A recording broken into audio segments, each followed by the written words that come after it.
Perbedaan antara dodo dan soliter menunjukkan bahwa island gigantism atau gigantisme pulau tidak selalu identik dengan kelembutan atau kepolosan. Ketika lingkungan relatif kaya dan stabil, tubuh besar bisa menjadi hasil relaksasi seleksi. Tapi ketika lingkungan menjadi miskin dan tinggi kompetisi, ukuran tubuh yang besar justru berubah fungsi, dari cadangan energi menjadi alat intimidasi, dari kenyamanan menjadi senjata dan pertahanan.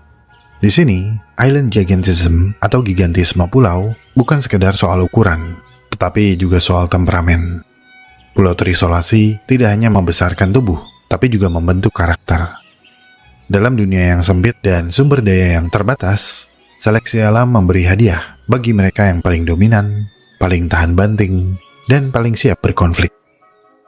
Masih di Pasifik yang menjadi surga untuk island rule, ada satu pulau yang sangat anomali, di mana island rule atau aturan pulau menjadi agak ambigu. Dan pulau ini ada di Indonesia.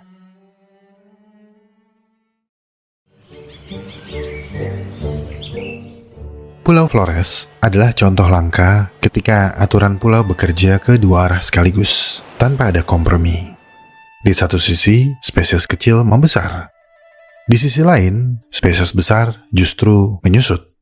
Jika evolusi memiliki selera humor, Flores mungkin adalah panggung utamanya. Di pulau ini, hidup tikus-tikus raksasa dari genus Papagomis. Beratnya bisa mencapai 2 kg dengan gigi besar dan tubuh kekar. Dalam dunia kaya tanpa mamalia predator, menjadi besar adalah strategi yang aman. Ukuran tubuh memberi pelindungan, umur panjang, dan posisi dominan dalam perebutan sumber daya. Tikus-tikus ini bukan anomali. Mereka adalah produk logis dari pulau yang memberi ruang kosong bagi siapapun yang cukup cepat mengisinya. Namun, paradoks Flores tidak berhenti di sana. Di landscape yang sama, di bawah tekanan ekologis yang serupa, satu spesies justru berevolusi ke arah yang berlawanan: manusia. Homo floresiensis yang dijuluki Hobbit adalah salah satu temuan yang paling tidak umum dalam sejarah paleoantropologi. Tinggi badannya hanya sekitar 1 meter, dengan volume otak kira-kira 400 cc, lebih kecil dari otak simpanse modern. Tetapi mereka diketahui membuat alat dari batu, berburu, dan bertahan hidup selama puluhan ribu tahun. Tubuh kecil ini tidak menghalangi kecerdasan fungsional. Spesies ini kemungkinan besar merupakan keturunan Homo erectus yang terisolasi di Flores. Dalam lingkungan dengan sumber daya yang terbatas, tubuh besar menjadi mahal secara energi. Individu yang lebih kecil otomatis membutuhkan lebih sedikit kalori. Kedewasaan matang lebih cepat dan lebih efisien. Di pulau ini, mengecil bukanlah kemunduran, melainkan adaptasi yang rasional.